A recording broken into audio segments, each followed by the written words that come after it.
Okay, so we are going to be talking today about the weight-bearing foot. If you remember, it's the same views as a regular foot. So we're going to do an AP, we're going to do an oblique, and we're going to do a lateral. You're going to notice with upright positioning, sometimes the views that require an angle need an increased angle when you're doing them upright. So we'll kind of talk about that as we're going through. So Kayla is going to be our lovely patient. She's going to put her left foot.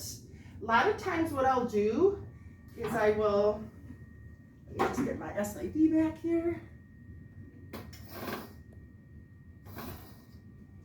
I'll just have you remove your foot for a second. A lot of times what I'll do is I'll get my light field all set up and centered with my crosshairs on my IR. And then I'll just tell my patient to put their foot right in the middle of that light field. Okay, if you remember, we want to have, for a regular foot, about a 10-degree cephalic angle due to the arch.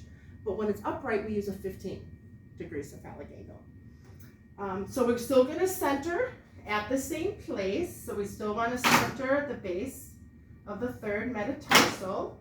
And then again, as you can see, plenty of room to collimate in which we still have light field around all sides. On the table. Okay. All right, so what we're going to do now is you're going to take your marker and you're going to mark lateral. If you remember, when everything's AP, we want to mark lateral. So this here is going to be your AP standing foot. Next, after that, you're going to do your oblique. And because in order to get a true weight bearing, we can't just have the patient oblique their foot. We actually have to put the angle on the tube. So the easiest thing that I found is if you turn your IR and recenter it, change your light field, then your patient can just step right back on that IR. I am going to have you move your foot a little bit more laterally, because again, we want the central ray to be entering at that base of the third metatarsal. And then we need to put our angle. And just so you know, for this, it's going to be a 45-degree angle. Normally, it's 30 to 40, right, on the table. But when you're upright, it's increased to 45. So then again, you're going to have to adjust your SID because now you have a pretty significant angle on your tube here. Just double check that you're at 40 inches. Again, you're going to mark laterally. And then if you have any room to collimate, you can. And then you're just going to have your make sure that your patient is evenly distributing her weight, not putting all of her weight on her unaffected foot. And this would be your weight-bearing oblique foot. Then the third view we're going to do is the lateral. Now, we don't need that anymore because we're not going to be standing on the cassette. We're going to use the stairs. So on the stairs, you're going to notice they're going to have grooves in them. This is actually to hold your image receptor. So your image receptor is going to slide right into that groove because again, we don't want to use the bucky because we don't use a bucky right for foot. So we want to keep it still tabletop. So it's her left foot.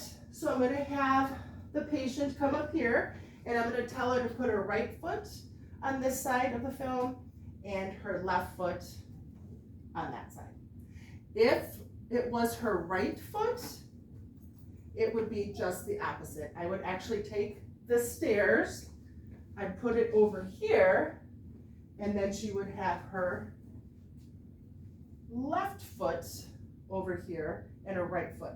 You do want to rotate the stairs because this kind of gives them some stability, something to hold on to while they're up there. So you want their foot right up against the IR. And then at this time, all you need to do